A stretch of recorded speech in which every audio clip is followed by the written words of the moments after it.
Hey everyone, Jason here from Off the Beaten Path, and here we are the morning after, the night before, picking up from our campground here on the Wongungarra River, just off the side of the Racecourse Track here. Today's trip's going to take us from camp down along the Racecourse Track and then up Station Track to the Cynthia Range track, along the Cynthia Range to Mt Cynthia, down the Eaglevale track, and this was some exciting driving down through here. To the Eaglevale campground area where we're going to cross the Wonangatta River into the Eaglevale campground, and then from there we're going to follow the Wonangatta Road to the bottom of Billy Goat Bluff Track, approaching from the northwest, which I've never done before. I've typically come and started Billy Goat Bluff by coming from the Kingswell Bridge side, and that word kind of says it all. So now, long-time followers of the channel will know I posted Billy Goat Bluff Track video back in January, very soon after this trip. I am including some footage of Billy Goat Bluff Track in this video, but it's all new footage you haven't seen before. So 8Ks, climbing up to nearly 1,400 metres, and the video today will wrap up in the car park at the Pinnacles. Dan's first time doing Billy Goat Bluff Track, and what a way to do it in the rain, and that's all I'm going to say about that. So let's get into it without any further ado, guys. Hey everyone, Jason here from Off the Beaten Path, and day 2 of our trip in the morning. Now, as I said at the end of the last trip, my swag was wet through. I also forgot to pack my sleeping bag, so I slept in the car last night. Just put the driver's seat back, and I was out like a light in 2 or 3 minutes flat. The guys didn't necessarily believe that I was going to sleep comfortably in the car, but I was tired enough to sleep anywhere, and the sun's drying it out this morning. Much nicer start to the day this morning. There's Paul's really lightweight setup. He's got sail track along his car there, and he puts that awning up just by sliding it into the sail track and start standing up a few poles. So packing up here, getting ready to head out of camp. So Dan packing his gear into the Iron Emu, and as you can see on the screen there, this is the last time on this trip that my Hero 8 worked. So the weatherproof case proved to be not weatherproof enough for that storm that we drove through the night before. Alrighty, so let's get mobile. Yep. Yeah, here we are getting going out of camp. So our plan for today is to head up onto the Cynthia Range. So heading out of camp here.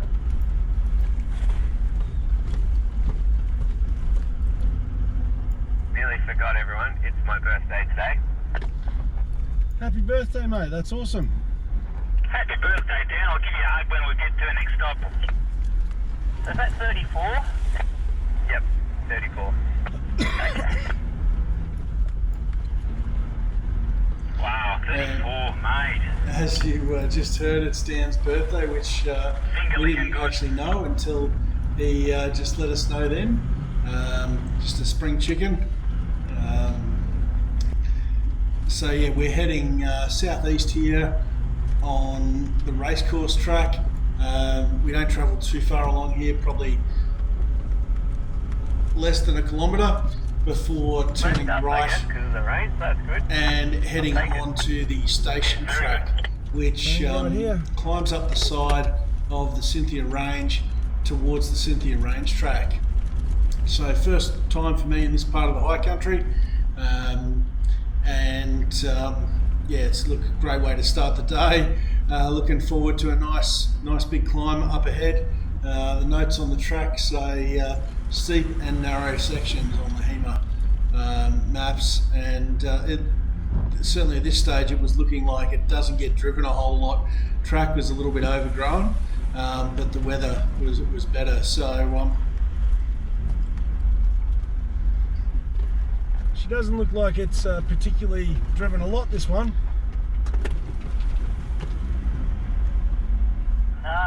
Lots of wattle trees, nursery trees after bushfires, filming most of this on the Hero 7 GoPro mounted on the windscreen inside the car.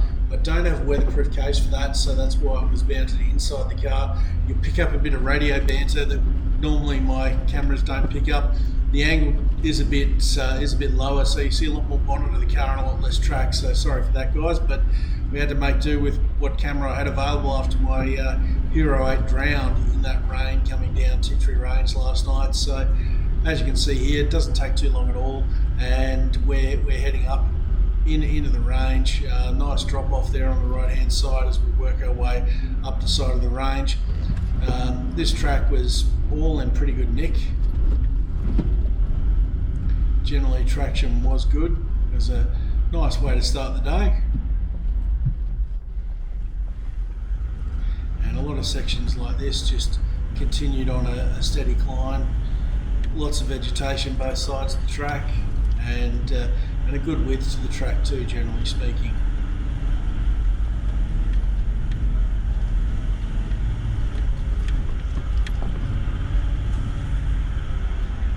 So a lot of exposed rock here, but traction was good, and yeah, this is actually pretty steep, this section, steeper than it looks from this angle in the car.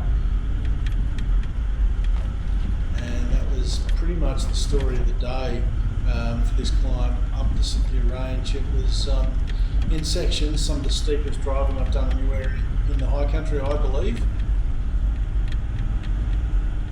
Could be a function of still getting over COVID, but it's certainly felt very steep at times. This track is not a long track either. It's only about 3 kilometres from the Racecourse Track up to the top where we meet Cynthia Range Track before heading up to the Mt Cynthia summit. In terms of elevation that gets covered, we started off down the bottom at about 300 metres of elevation, and we're going to end up the top at almost 800 metres. Which is a good warm-up, that's for sure. So a good 600 metres of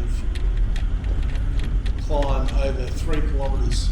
Oh, this is and nuts. You just heard me there say this is nuts. Oh. That's exactly what it felt like inside the car. It was really steep and scrabbly. It was, it was a fun drive. It really was.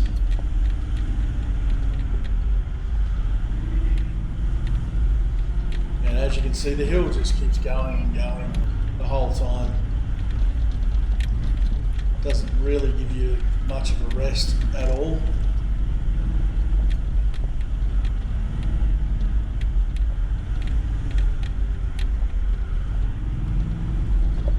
Almost at the top. Yeah, every time you think you're almost at the top, you sort of press to rise and then look ahead and realise there's another ridge line just a little bit further away. Well, how was that for a way to say good morning? So we do have a little bit of respite here.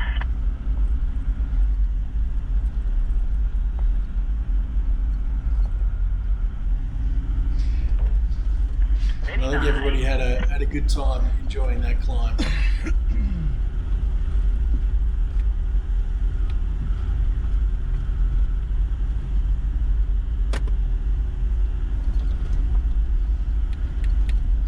And yeah, you just got a glimpse there of the track working its way up this next rise up ahead here.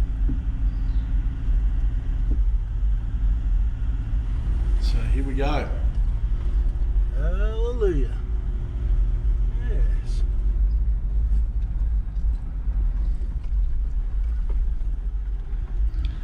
So as you heard there, I've just changed back to second gear. Second gear does feel slow when you're approaching these hills, but when you get into climbing them, second gear is sort of where the car wants to be. I think third gear, you're trying to work a little bit too hard, and you need to get your speed up higher than you ideally would like it to be. So yeah, for me, second gear is where it wants to be on these sort of hills. So some nice footage here from Luca following Dan up, and you can see Paul ahead of Dan in the FJ, and you might get the odd glimpse of me just in front of Paul there. But this was a nice, steady, rocky climb. You get a sense there as you watch the vehicle in front go over those washouts, just how big they are. you can see there, some erosion starting, some loose rocks on the surface. You certainly were working the vehicles pretty hard in this climb, particularly if you didn't have traction control or lockers, which is pretty much just me. Paul and Luca are both twin locked. Dan's Proto, despite being a little bit older, actually has traction control. So yeah, just reaching the end of Station Track here after that climb, and just pulled up to probably check my map and confirm.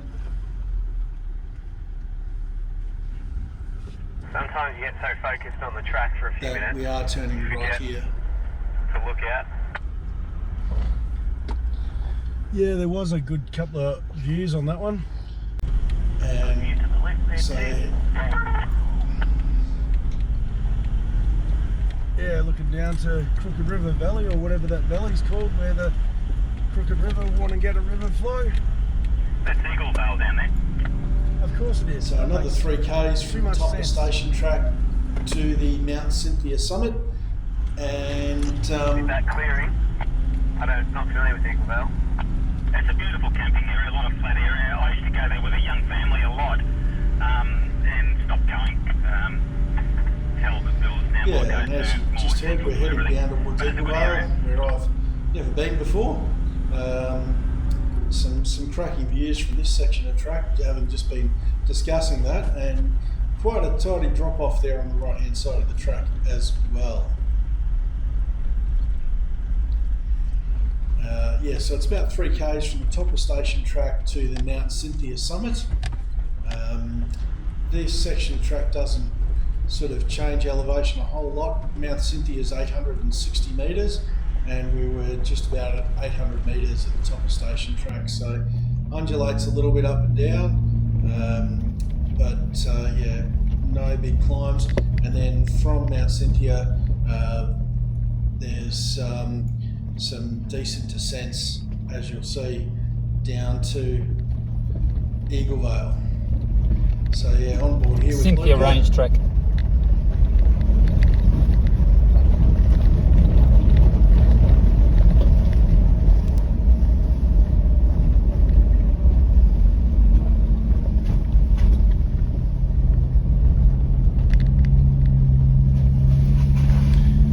This is the helipad area here, which is part way along, not quite halfway between Station Track and the Mt Cynthia summit. As we work our way past that and along to the next section, good little climb here coming out of that helipad area.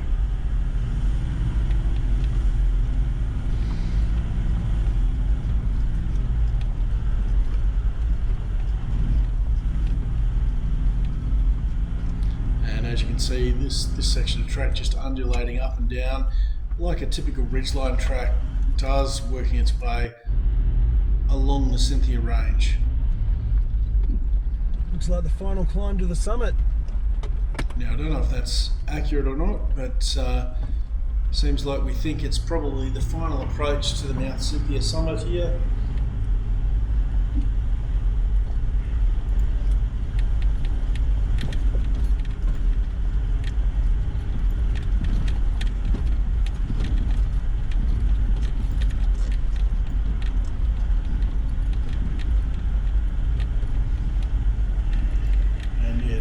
Steady climb up here. Traction's pretty good, but definitely steep in sections.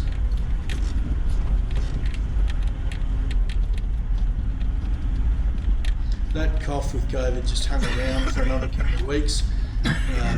Horrible. Glad I haven't had COVID since then. That's the first and last, hopefully, time that I've had it.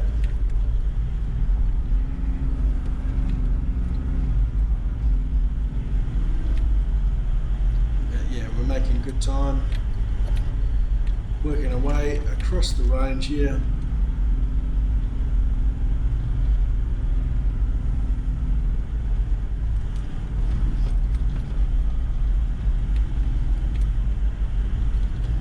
And that's the thing, when the gearing in your vehicle is at the right spot, it'll just eat this stuff up.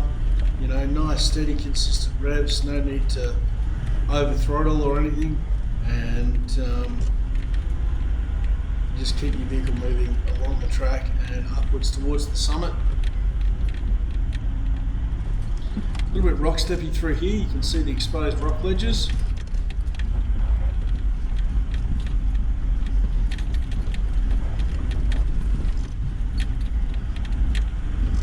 Bouncy up there, Jay. And obviously Dan following along behind could see how much the vehicle was moving, more so than the camera angle probably let on.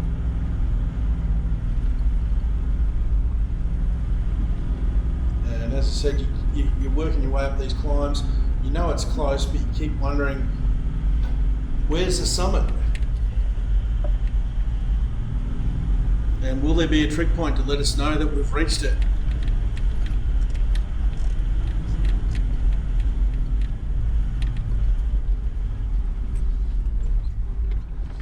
Well, I'm going to call it and say this spot here is the summit of Mt Cynthia. I don't. Okay, I think you're right. There's a motorbike, at least one, maybe two. They never travel alone. Coming up behind us, or? Yeah, behind us. Yeah, they're 30 metres behind me, so I'm just pulling up on the left here behind Paul. So yeah, as you can see there on the screen, we're just coming up we'll let them pass on the other end of the Cynthia Range track there on the right, which comes from the Wombat Range track. And it's just near there where the Mt Cynthia summit actually is. We didn't see a trick point or anything. There might be one, and as you just heard, I think we're going down. We're definitely going down. And the descent begins. Always inspiring when that's the view you get as you're coming off the top of a hill and you see the track just going down and disappearing. There's the motorcycle riders that we volunteered to swim across if we have saw earlier, and we're talking about with regards to the accommodation and We're definitely going down. potential rental use of them. Looks rather steep.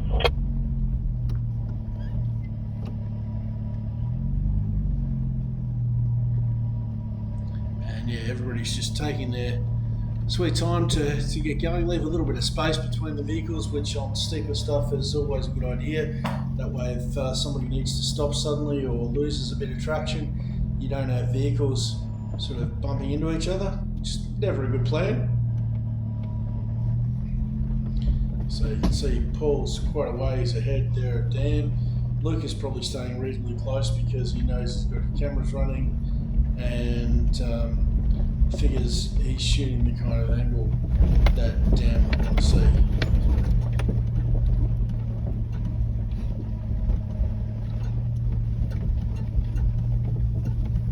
And you can see there Dan making it over that crest of the hill.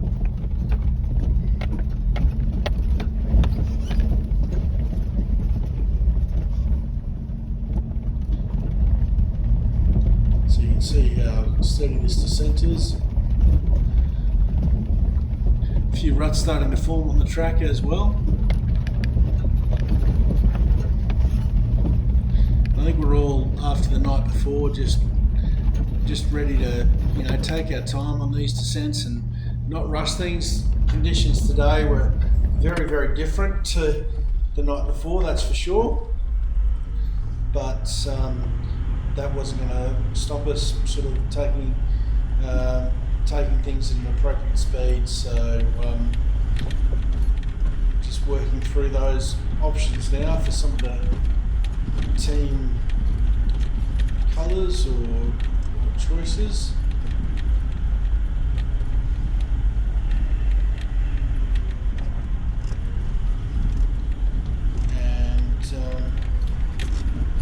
Yeah, another view there of the track up ahead.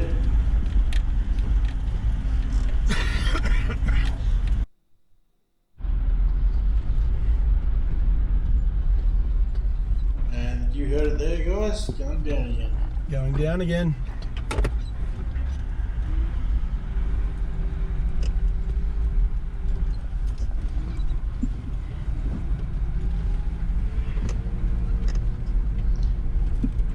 So yeah, making our way, and as I said, the summit of Mt Cynthia is 860 metres, and it's about a 4 kilometre run, so a little bit longer down to the crossing at Eaglevale, where we cross the river, and that's down at about 300 metres. So over that 4 kilometres, we're descending from 880 down to 300 metres. So quite a solid descent over 4 kilometres.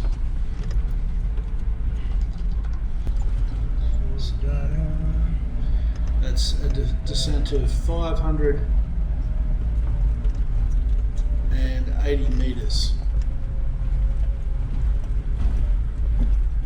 over those 4 kilometres. And I remember thinking at the time when we're driving down this, some of the sections in particular, maybe not so much this particular section, but possibly some just along here shortly, they would be quite a different story, I think, coming up. And I don't think I caught that on video, but we did have that discussion, you know, with all the rain the night before, what was the crossing at Eaglevale going to be like? And yeah, so these sections here felt a bit loose. This is a lot of exposed rock. It's very rutted. It's got some loose gravel on top of it. And we did think trying to go up this would be a very different ball game. And yeah, as I was just saying, we did have that discussion that, well, with all the rain the afternoon and night before, what if we get to Eaglevale and it's waist deep in a raging torrent and basically impassable? Who wants to turn around and drive back up and over this thing to try and get out somewhere else to continue on with the trip rather than waiting for the river to go down? So we were just hoping against hope that when we got down there, and you can see some glimpses of the river there on the right hand side as we work our way down, we're just Eaglevale hoping Track. Against hope that the Wonangatta River, I think it is down here, would actually not be too high. So yeah, no, that is the Wonangatta River flowing on from Wonangatta Station.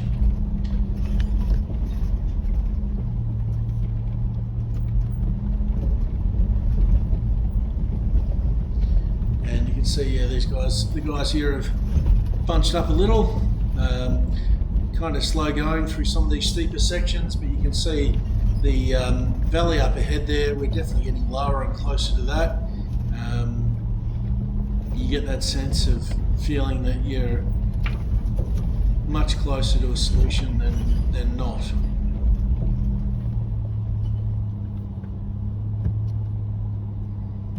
And we're almost on the final run here. And as you've seen, like this section of track, it maintains this gradient nearly all the way down the last couple of Ks. And this section again was a little bit loose and gravelly on top.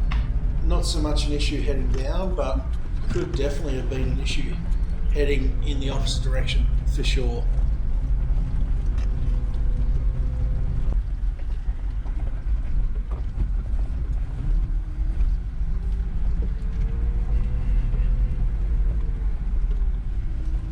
And this section of track, a bit loose, bit off camber, but we're definitely getting down to that valley floor. And pretty much there now. As you can see, letting a little bit more speed pick up. I think I've definitely shifted up to third gear now.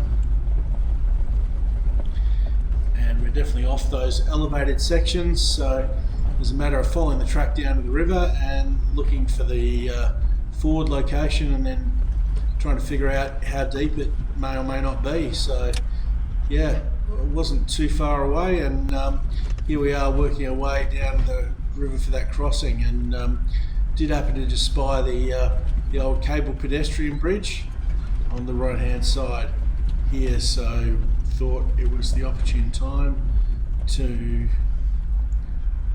pull up. You want to stop here, guys, and check out this bridge? Check out Yeah, why a not? little bit of history. I don't think I've been here.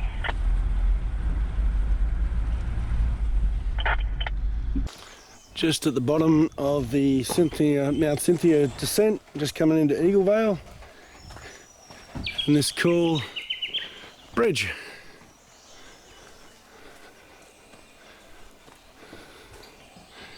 And there you have it. Don't make the bridge sway and control the children.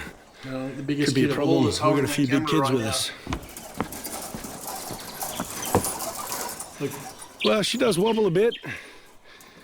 if you're a bigger, heavier guy Bloody hell. like me, She this wobbles a thing lot. moves like nothing else. It feels very unsafe and very unstable.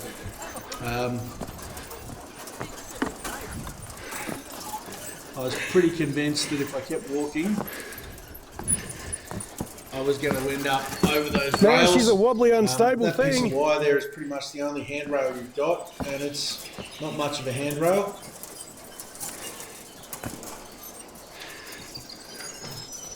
Up. Pretty sure Yeah, I that don't know didn't. that I need to go You all can the see way the river's across. far from a raging torrent, nice and calm looking, flowing at a good clip. But Very this is picturesque. our first good look at the river. But I'll quit while I'm ahead. And while me and my camera both haven't ended up swimming. The liquor just started coming onto the bridge, and he's headed back to give me some room to get off the bridge. And he gets to enjoy watching me trying to walk on this thing.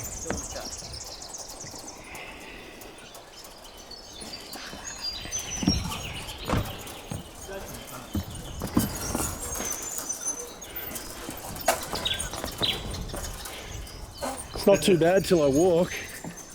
All right, we're out of here.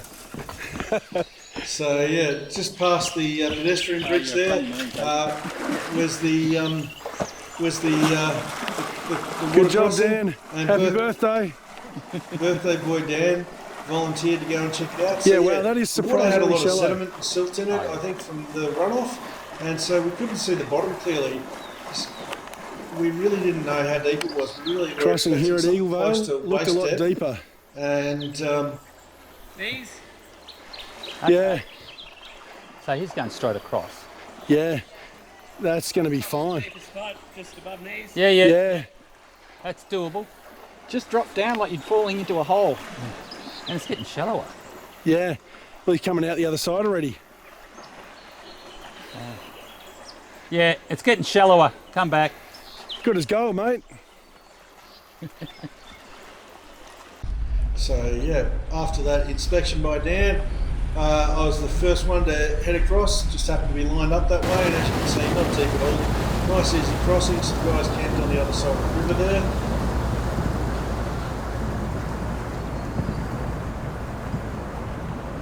And nice steady pace across. Now, coming out here, car stopped. Nothing to do with hydrolocking the engine or anything like that. Just driver that didn't give the manual enough gas as soon as he started climbing up the hill, because I was just nudging it along through the water at a nice easy pace. So that's all that was. So with me across, and you can see how open Eaglevale is. Massive big camping area here, that's for sure. Pulled up on this side to watch the other guys come across.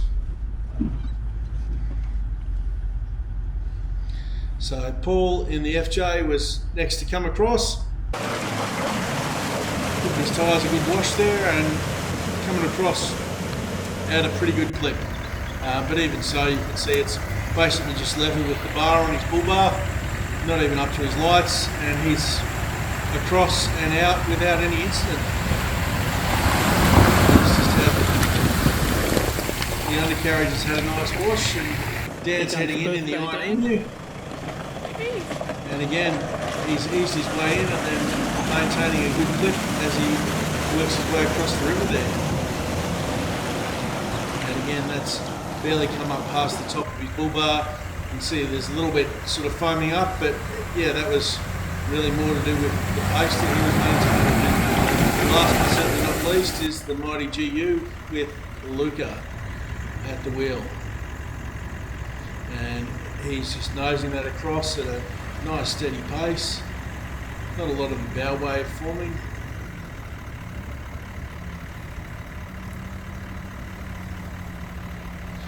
And yeah, before not too long, he is out the other side, and we're all over into the Eaglevale campground, which is just a massive big open area with a huge amount of river frontage. Yep. And as you just heard, Yeah, I'm going to go and find that I'm on a long mission drop to urgently. find the long drop. So the guys there camping said, yeah, there's a long drop right down the other end of the campground, just past the entry road, and I think I'm not the only one that's looking for it. I better get a head start then. Yeah, got the car going and headed straight down there. So you can see like there's a decent amount of long grass through the middle part of the campground here. Not surprisingly, I think the sections closer to the river are probably mowed and maintained and flattened a little bit because that's where everybody wants to camp. I mean, why would you camp out in the middle of the field here when you could camp on the bank of the river? So there's plenty of river frontage here, and there's some great spots to really enjoy. Now, just as we're coming down here, you'll see the entry road, and not having been here before, I was just trying to figure out, okay, well, what's the road and what's an access inside the campground? Did figure out that's the road over there on the right hand side, so if I keep left and head down here, I should find those amenities that I'm looking for. They are fairly well hidden back in the trees, as you'd expect, not on the bank of the river. So yeah, just down here on the right is where the long drop amenities block is, with a little bit of a mown path to it, just in here.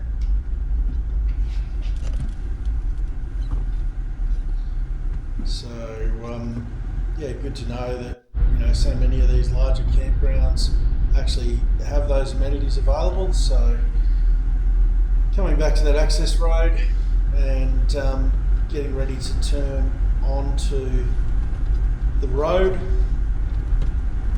Now the road we're turning onto here is, I believe, Wonangatta Road, which will take us back to the start of Billy Goat Bluff Track. So I've never driven this northern section of Wonangatta Road before. I've always approached Billy Goat Bluff from the Kingswell Bridge side. So Paul, you've done Billy Goat before some time ago, or? Yeah, 2 or 3 times. But you haven't done it before, Dan? Nope. So yeah, Luke has obviously driven Billy Goat Bluff a number of times, and check out the view here, by the way, as we're working our way along here. And you've got a long section down along the river there, and you've got this cliff on the right hand side. Just magic driving, this kind of high country driving. I love it. And Luke has obviously driven Billy Goat a number of times. I've done it several times up and down in the Padge. This will be the first time in the cruiser, and Paul's also driven it a couple of times, probably in different vehicles as well. First time for Dan though, so little did he know it was going to end up being in some of the toughest conditions that you can tackle Billy Goat Bluff in. But Dan and the mighty Iron Emu conquer all comers on Billy Goats and Billy Goat Bluff Track. Some people don't like it when you call it Billy Goats with an S, because it's Billy Goat Bluff Track, just to be sure. So it's a good sort of 15 k's along here to get back to the bottom of Billy Goat Bluff Track. And there's a fair bit of private land between the road and the river in various sections, and it's just a really nice, enjoyable scenic drive. Pretty much all 2-wheel drive. So look, you could get into Eaglevale from this side in a 2-wheel drive vehicle, or certainly an all-wheel drive, and you can clearly tow caravans and what have you in there. It wouldn't be the easiest job in the world towing a van in there, but you can certainly do it, as evidenced by the vans that we saw there. So we were able to maintain a pretty good pace here. We weren't going over sort of really 40-50 k's an hour because we all still had our tyres aired down, so we didn't want to drive too fast and put too much heat into them. notwithstanding that, you know, the road conditions change quickly. You can see it's narrowed off again. We've got that drop off back on the left hand side. We've got the rock wall sort of built up on the right hand side, so it's certainly a drive that does keep you interested and keep you on your toes, without doubt.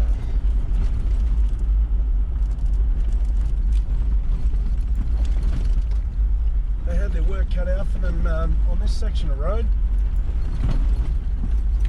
Maintaining it, you mean? Cutting it in. Oh, yeah, of course. Yeah, And yeah, you can hear there on the radio just talking about, you know, the amount of work that would have been done back in the day to cut these roads in, and it wouldn't have been done with the kind of machinery we have access to today. Just crazy stuff. And coming up here to the bottom of Billy Goat Bluff Track. You getting ready to head up ahead of us. What vehicles are they? See how happy Lucas sounded when you tell him the patrols? But that track, if you get an IFS vehicle up there with a broken axle, it'll Now, for those of you that follow the channel, you probably know that I've actually posted a trip video from this section. Here we are. 200 series by the look of it. Hey guys, Jason here from Off the Beaten Path. Now, quick interrupt while I'm editing this video. For those of you that have been watching the channel for a while, you'll know that I posted the Billy Goat Bluff full track video from this trip very soon after we did the trip back in January. I will put a link to that video down in the description. So you are going to see Billy Goat Bluff in this video, but it is all new footage. So most of this footage comes from Luca, and I didn't have that at the time that I edited and posted the other video very quickly after the trip. So yeah, you're still getting some Billy Goat Bluff action here. It's not a repeat of what you've already seen. So yeah, what we do, guys, keep watching. So thanks. This is new footage that I didn't have with the last edit. So although I've posted this trip, this is all new footage that you haven't seen before. So mostly courtesy of Luca here, coming up behind Dan. This is the early section of Billy Goat Bluff Track, and Luca's phone is an Apple iPhone and seems to do a really good job of capturing the depth.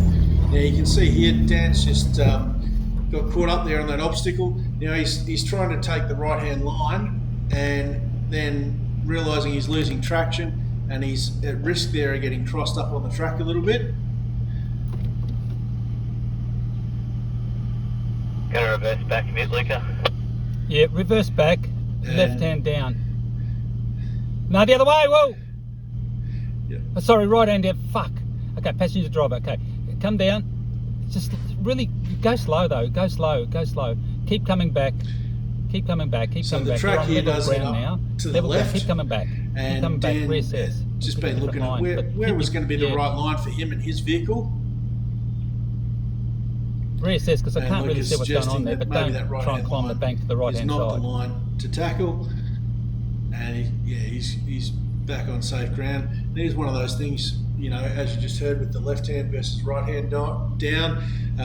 When you're behind or in front of someone, it's easy to get that wrong. Want to go left? So yeah, we have started using passenger try to keep driver your vehicle as even as possible, just so, to make it easier. You'd think left and right's not that hard, but it does get mixed up from time to time. Okay, Dan. Yep. So yeah, he's just realigned, taking that left-hand line there, and I can see why he probably didn't want to do that in the first time, because it is off camber, leaning towards that hole there in the middle where there's a couple of big wombat holes. Good stuff. And Luca's going to take that same line, keeping in mind that Luca's patrol is twin locked. He may or may not have had his lockers on for that, I'm not sure. And yeah, you can see this section of track here is reasonably torn up. That hump that Luca's just come over there, I feel like the last couple of times ago I did this with Bruce. We had a 79 that we helped winch up over that, I think. Yeah, there's people behind us, so depending on how long we can stop, just chatting on the radio there that there's a bit of traffic building up, and only if we have to stop stopping there. So at this point, there's transmission it has been getting very hot. So up here, Dan, And I'm just going up in first low. But they can work quite hard, the autos, sometimes. And you can see there, wombat holes on the track. I don't know why, but the transmissions always seem to like too high a gear if you put them in drive. That works the hell out of the automatic too, but yeah, okay. Yeah, it makes them get really hot. Yeah, so mine's about 70 degrees, and I just pick the gear. I've always done it, even full driving, just pick a gear and leave it there rather than having the transmission slip through gears. So yeah, Dan was actually manually selecting his gears, and his transmission was still getting hot, and he did figure out the reason for that, and it's one of those things, we all make mistakes at different times. You get a bit of a sense there of just how rocky some of these sections were. And at this point it was dry and we're getting pretty good traction on the rocks. So what had actually happened, and you'll probably hear Dan say this on the radio later on, is he figures out he's accidentally put his car back in high range, and he's driving this currently in high range. Now, while that sounds like a silly mistake, you've got to remember we've had a day and a half where we haven't been out of low range pretty much the whole time. So he's gone into high range for the 10-15k drive from Eaglevale to the start of Billy Goat Bluff, and he's thinking about driving the track for the first time, thinking about the obstacles, thinking about line choice and all those other things you're thinking about, and he's forgotten that he's actually moved out of low range and into high range. And it's a very easy thing to do, I think. How's your transmission going, temperatures going down? I don't have a measurement, but they've got a light on the dash. So yeah, very easy thing to do, and I think Roger. Any of us that say we haven't made a mistake like that, we're probably kidding ourselves. Through the radiator. So we did find a spot just here on the left to pull up and take a break, and also let some of the traffic that was behind us past as well. So yeah, just got the bonnet up and then just having a look, letting it breathe a little bit too.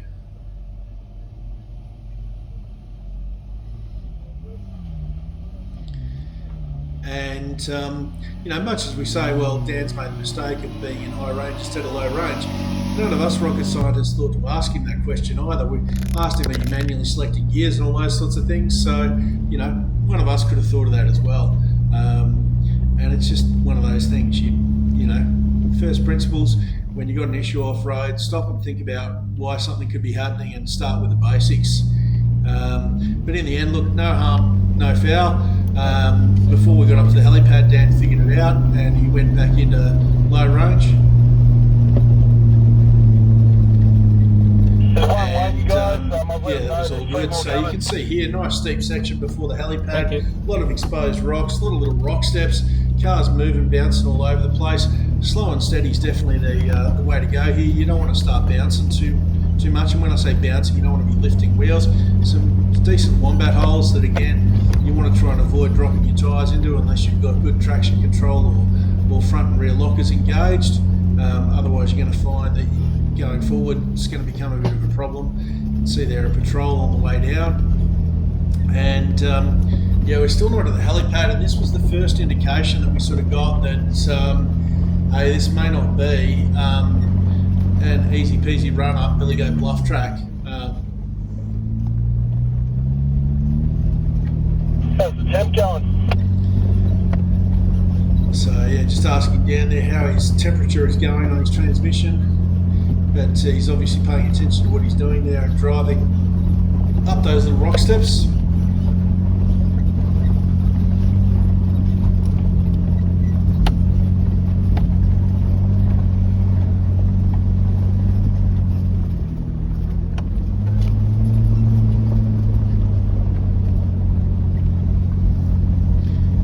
See me just in the distance there up ahead, fading out of picture as the focus changes. can see this whole section of track, as well as climbing, is a little bit off camber, and then you've got a corner to deal with as well.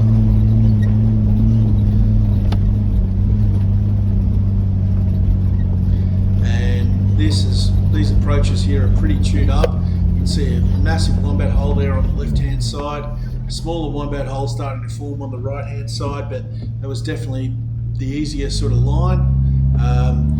Wombat hole here in the middle, and Lucas just turned to the right to avoid that, and his compressor just cutting in there. And then you've got these rock steps on this corner that's also a little bit off camber. So look, it's a pretty gnarly track. Lights back on. I haven't been in drive. So yeah, Dan's just mentioned that his transmission lights come back on. Just about at the helipad, so I'll pull up there. The helipad is not really halfway, but it's treated often as the halfway point. It's the point at which you really should assess conditions and how you've been going. If you found this bottom section more challenging than you would like, the helipad's the spot to turn around, because it only gets tougher after the helipad, and there's less options to turn around. So yeah, just deciding that we're going to have at the top of this hill, here's the helipad, and we're going to pull up, have an early lunch there, and give Dan's car a chance to cool down. And then we can assess from there, because this rain was starting to concern us. Typically, you don't want to be doing Billy Goat Bluff Track in the rain.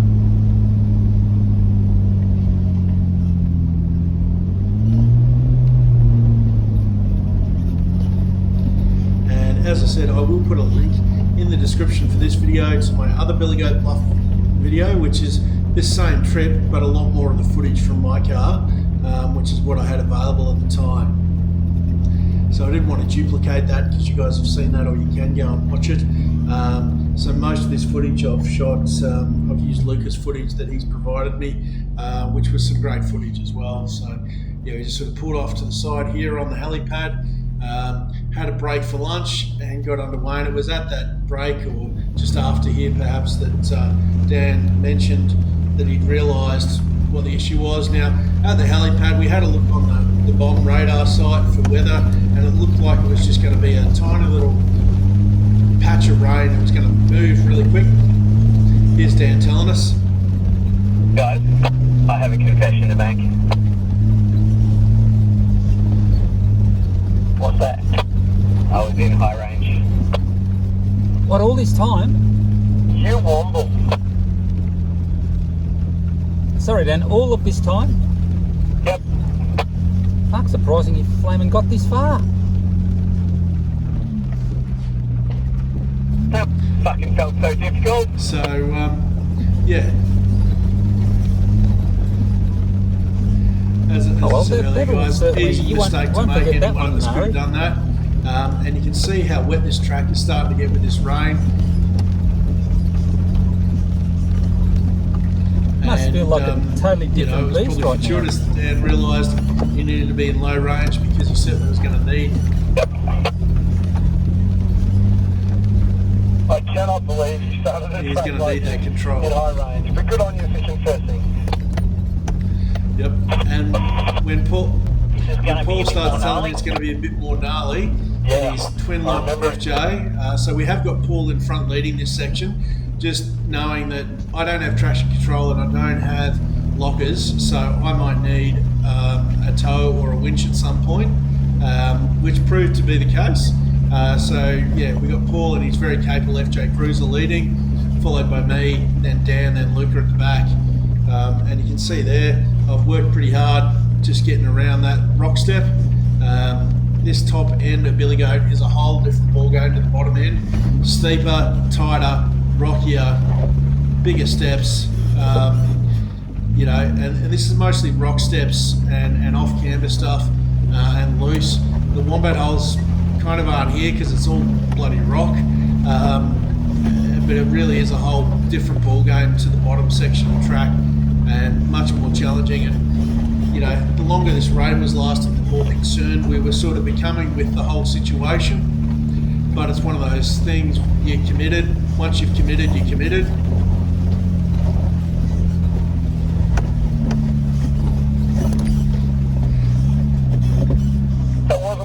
And yeah, I was certainly struggling with traction with those road terrain tyres that I was running.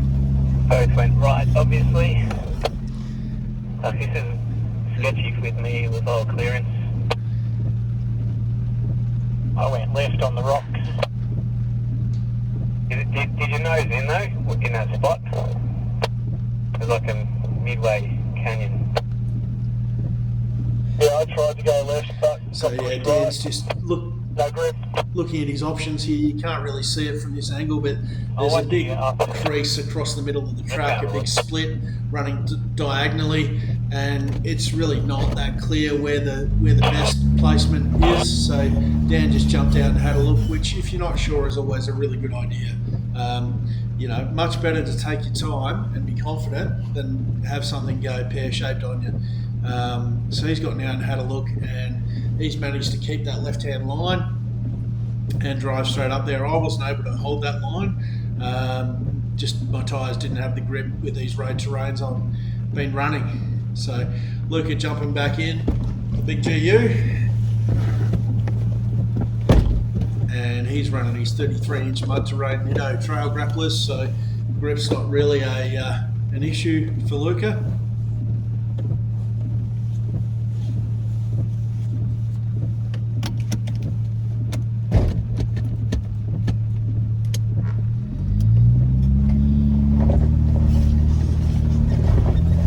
And yeah, first step, there it is, and then another step,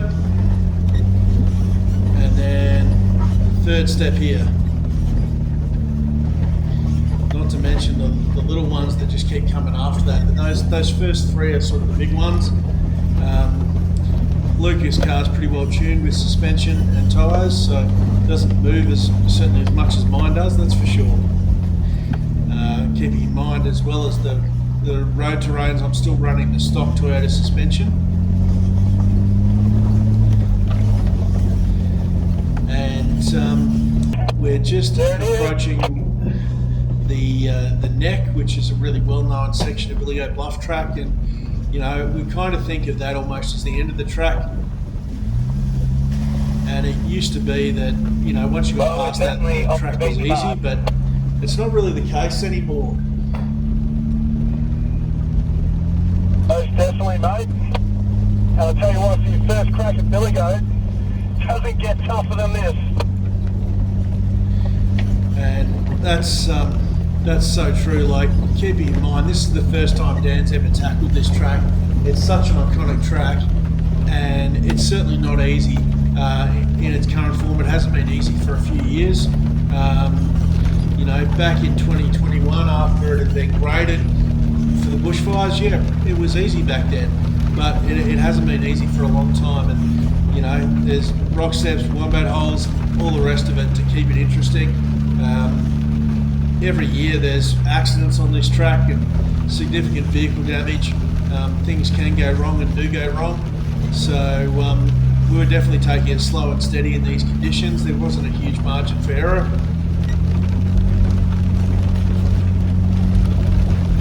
Mate, if we can achieve this to the top, I think we deserve a bloody pat in the back. We're doing it in the fucking rain.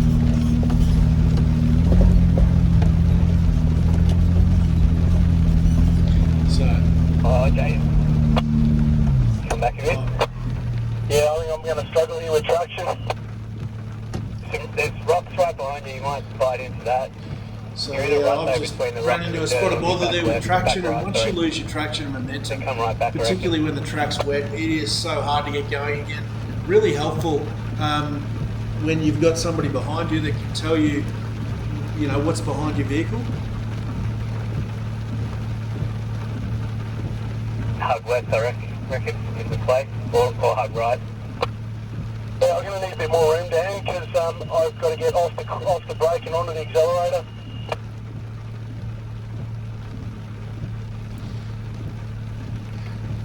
And and just trying to get started there again. You can see the Right car through the started brakes. moving and then sort of came to a stop. Trying to give it a little bit of gas.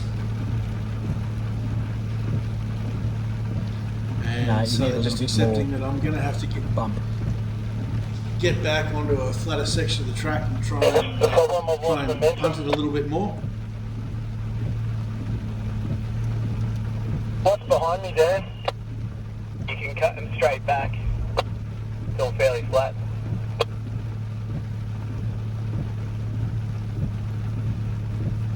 Back right's about to go in a little divot, but you're alright. So trying to start off from there.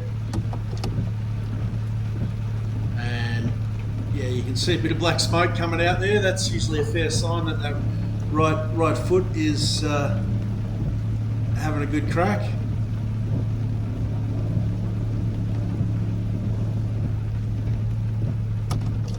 I'm going to have to winch. I was sliding backward on full acceleration there. Yeah, so I did have to winch up there and did capture some of that winch Copy in that. the previous video. And We're staying. yeah, so after me winching up, the guys have jumped back in. That rain's getting heavier and heavier. And you can see the amount of water on the track there.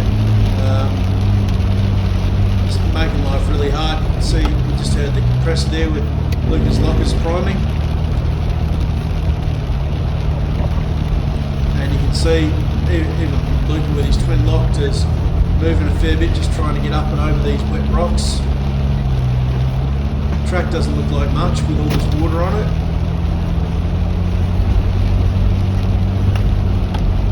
Totally insane.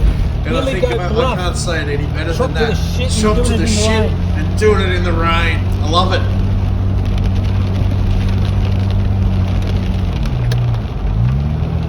This was such a fun trip. Like, I don't recommend this.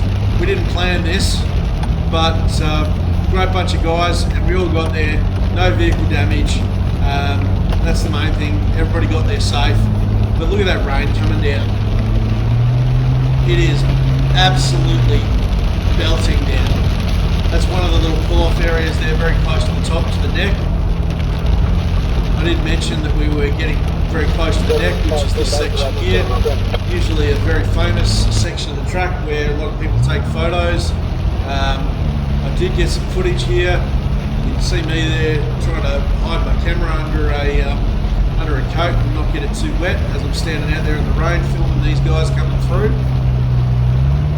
But it wasn't the best day for footage on the net, that's for sure.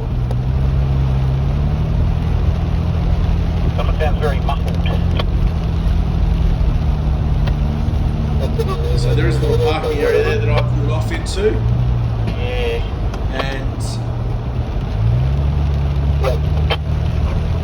Hey mate, I've got a we spare got radio on going, my. so your dad's just been using a handheld. Sorry, I thought it was someone else. having a few issues with it, coming through not that clear.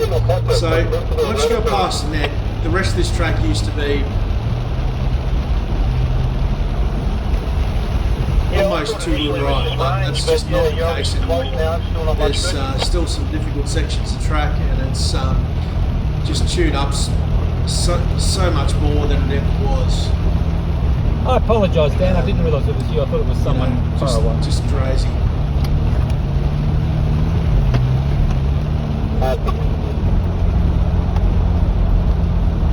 You boys have got to be happy with that. Unscathed, unlocked. Mate, tyres that, you know, Jason's tyres, I mean, mate, you got to give yourself a pat on the back, mate. Everybody. Yeah, look, I think we've all done well, yeah.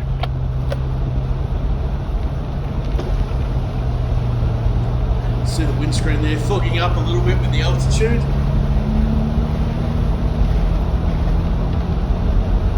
And we're well and truly up in the clouds now. And although we're sort of talking like it's done, it's clearly not done. So yeah, once you get past that sort of next section, you've still got another K or so to go.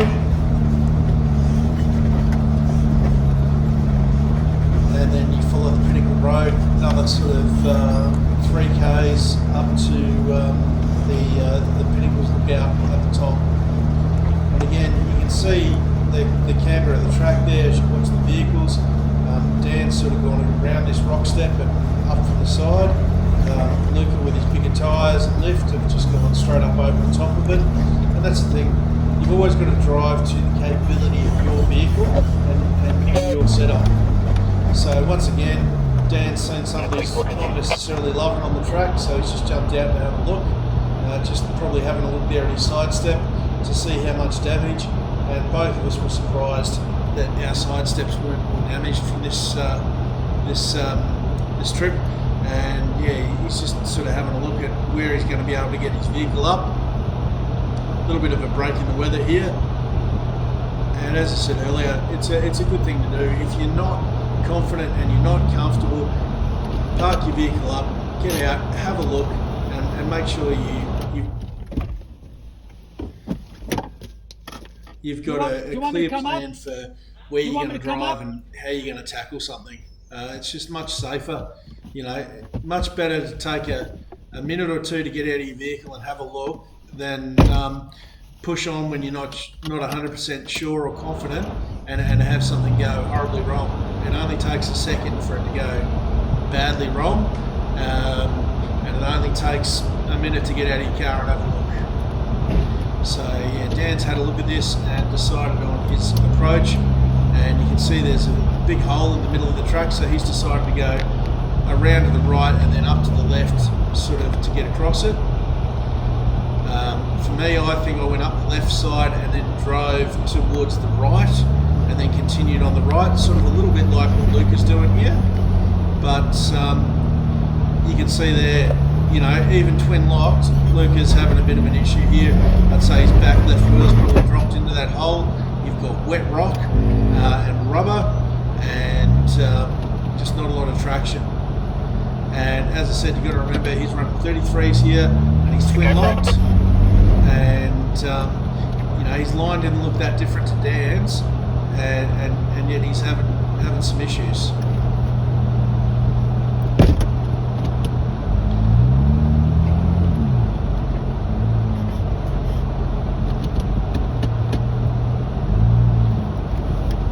And it looks like, yeah, lock is engaged and he's been able to just drive up and out of that. Bit of water on the windscreen.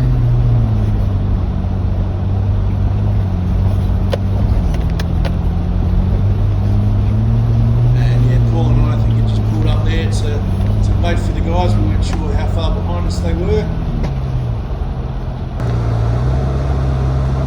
and not surprised we were still climbing. So the actual Billy Goat Bluff is at 1,330 metres, and the East Pinnacle Lookout is at 1,445 metres. So it's about 115 metres higher, and you can see Dan's just done a good job on that step there. Luca's just pushed his magic button and he's got at least one locker engaged. That can be beneficial, seeing others tackle obstacles before you. And again, you got sort of an off-camber rock step with a hole in the middle of the track on it. Lock is engaged, slow and steady, he's just driven that easily.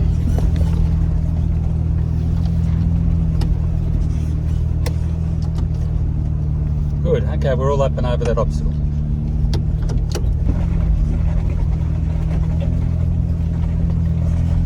And although the rain's not falling as heavily as it was. You know how fucking crazy we are, don't you guys? I mean, we have fucking done this in the wet for this time of the year where everyone's saying you're flaming mad. And you're not wrong, Luca, at all. So this is one of those sections, there's a bypass track that Dan's taken. And there's a slippery slide down through some mud here that Luke has actually taken, which is unusual for him because he doesn't like mud. But it's not a real big bog hole. And so yeah, we're sort of off the climbing part of the track onto the road section at the back. Definitely sort of the easier section of the drive here. But even this road is not what it was. You know, still bumpy and rocky in sections. You can see there's a bit of a rock step just here. I didn't even realise that's what you were talking about. Yeah, a few good sized puddles on this section of track.